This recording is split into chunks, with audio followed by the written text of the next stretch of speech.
Hey guys, welcome to another video. Well guys, tomorrow is the day the Diablo 4 open beta weekend begins, and I know many of you are very excited to give it a try before you decide to buy it. This beta will also finally allow us to try all of the classes, with them adding the druid and the necromancer to our list. So that's also very exciting for those of us who took part in the early access beta last weekend. Now, the reason I wanted to make this video is because in the Diablo 4 beta there are many fun activities that allow us to try a variety of the game's systems. But the downside is of course you're limited by time. And the reason this can suck is because many of these systems are gated by gold cost to use them. And who wants to spend their limited game time farming gold in order to test things? Well, there is an easy and fast solution to this. The way the zones work in Diablo 4 is much like how they do in Lost Ark. Each zone has renown, and as you earn renown by completing dungeons, finding points of interest, completing the side quests, and all of the other activities in the zone, you will unlock tier rewards. These rewards contain great bonuses for your character, as well as big hits of gold. This gold will make transferring legendary powers, making elixirs, and all that fun stuff much easier, to allow you to spend more time testing instead of gold farming. So what I have done in this video is put together a timestamp guide on the various things that will earn you that renown, where to find them, what they will require, and this way you can rip through this stuff quickly, get that coin that you need, and start testing cool stuff quite quickly. So, let's just get into it. The first and probably most important thing you will want to look for are the waypoints. These of course are going to be your only method of fast travel in the open beta, because we don't have access to the mounts in this level limited playthrough, and having the ability to fast travel between these points will save you hours of time jogging around the map. They also mark the main settlements, where you will find other things like side quests, merchants, all the stuff that you would expect to see in a settlement, so you'll want to get them ASAP. Next up we have the Shrines of Lilith. These shrines, although small, are very awesome. They not only complete a zone objective and award renown, but they also provide your account with permanent buffs. These buffs apply to all your characters as well, so you will 100% want to find all of these very quickly. I've posted a link in the description, and you'll see it on the screen right now, to a video where I show the location and show me collecting every Shrine of Lilith, if you have any trouble finding any of the ones on this map. Next, dungeons. There are 22 dungeons you can complete on the map available during the beta. I know it will say you have 23, but my guess is the 23rd is the one we complete leading into our next zone, which won't be available now obviously. But in any event, you will want to complete all 22 of the available ones during the beta. They reward you with exceptional gear, a ton of coin, but also unlock aspects in your Codex of Power. This then allows you at the Occultist to imprint these legendary powers onto those new rares you find, making them legendary and giving them these powers. It is a very fun and exciting system to try on the beta, and you will want to be interacting with it to test builds, so you will want these as soon as possible. But each dungeon unlocks a different aspect for your collection on your first time completion, and the aspects are dungeon specific. These are, in Mercy Reach you'll unlock the Bloodseekers aspect for the Necromancer. This aspect allows Bloodlance to deal 15% increased damage to its primary target per lanced enemy. Next we have Core Dragon Barracks. This gives you the aspect of Anemia. This is for barbarians only. Direct damage against bleeding enemies has up to 31% chance to stun them for 2 seconds. For the Forbidden City, Night Howler's aspect for druids.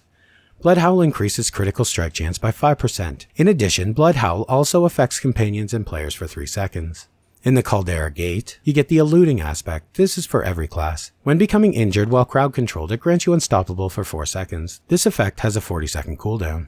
In Nostrava Deepwood, you get the Flesh-Rending aspect for Necromancers. After Decompose spawns a corpse, gain Essence. In the Derelict Lodge, you get the aspect of Explosive Verve for Rogue. Your grenade skills count as trap skills. Whenever you arm a trap or drop a grenade, you gain 10% increased movement speed for 3 seconds. In the Cultist Refuge, you get Flamewalker's aspect for Sorceress. Coming in contact with your firewall grants you 15% movement speed for 4 seconds. In the Tormented Ruins, you gain the aspect of the Unsatiated for druids. After killing an enemy with Shred, your next werewolf skill generates 20% more spirit and deals 20% increased damage. In the Lost Archives, you receive the aspect of the Protector. This is again for everyone. Damaging an elite enemy grants you a barrier, absorbing damage for 10 seconds. The effect can only happen once every 30 seconds. In the Defiled Catacomb, you receive the aspect of Tempering Blows. This is also for Barbarian only. After swapping weapons 6 times, you gain Fortify. In Forsaken Core, you gain aspect of Encircling Blades for Rogue. Flurry damages enemies in a circle around you and deals 8% increased damage. In the Black Asylum, you receive aspect of Torment for Necromancers. Critical strikes with bone skills increase your essence regeneration by 20% for 4 seconds. In Light's Watch, you receive aspect of Conflagration. This is of course for sorceresses only. While channeling Incinerate, your burning damage is increased by 20%. In Malwood, you receive the slacking aspect for barbarians. You have up to 30% chance to gain Fury when Ren deals direct damage to at least one bleeding enemy. In Hoarfrost Demise, you receive the Bloodbathed aspect for Necromancer. Blood Surge's Nova echoes again after a short delay, dealing 70% less damage. In Zenith, you receive Recharging aspect for the Sorceress. Each time Chain Lightning bounces off of you, you gain mana. In the Rhymescar Cavern, you receive the aspect of the Plunging Darkness for the Necromancer. Bone Prison spawns a pool of blight that deals 50% bonus damage over 6 seconds. In the Sanguine Chapel, you receive Energizing aspect for the Rogue. Damaging an elite enemy with a basic skill generates energy. In Anarchist Claim, you receive the Stormclaws aspect for the Druid. Critical strikes with Shred deal 20% of the damage dealt as lightning damage to the target and surrounding enemies. In Hollowed Ossuary, you receive the aspect of the Unrelenting Fury for the Barbarian. Killing an enemy with a core skill refunds 10% of its base Fury cost. Can only happen once per skill cast. In the Immortal Emanation, you receive the Mangled aspect for Druids. When you are struck as a Werebear, you have a 20% chance to gain Spirit. In the Dead Man's Dredge, aspect of the Piercing Cold for the Sorceress. Ice Shards pierce 3 times, dealing 25% less damage per subsequent enemy hit. And that's all of them. And you're going to want to collect them all, trust me. The next thing you will want is to find all of the points of interest to unlock on the map. These at times can be a bit annoying because unless you touch the exact spot, you won't get it. There are a few I walked past multiple times, and I was so close. But it never triggered, so be sure to hit them in the exact spot. Here's a map so that you can pause it and see them all. Now, along with the dungeons, you will also find cellars on the map. These are very short encounters, much like the cellars in Diablo 2 or 3. You simply go in, kill a few monsters, and it triggers the discovery. They can contain some interesting rewards as well, and take no time. So worth a pop in on your way by. During this beta weekend, the world boss will also spawn, but he only spawns at specific times, so don't miss this. During this beta, he will spawn on March 24th at 11 AM, 1 PM, 11 PM, and 1 AM Pacific time. He drops impressive amounts of loot and is a very fun encounter to take part in, so be sure to hit this at least once during the weekend.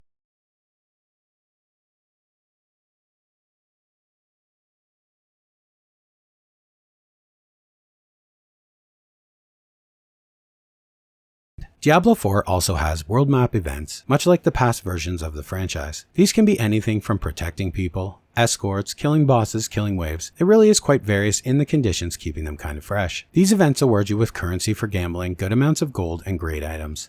So you will want to do these. The events also have static spawn locations as marked on this map, so be sure while traveling by one of these areas to hit the event on your way by. Next, we have strongholds. Strongholds in Diablo 4 are settlements that have been overrun with demons or monsters or other enemies. You will have to complete certain tasks in order to free them, but once freed, they become a player hub where you will find vendors, quests, and dungeons you previously didn't have access to. Not to mention, they are a very big source of renown for your territory.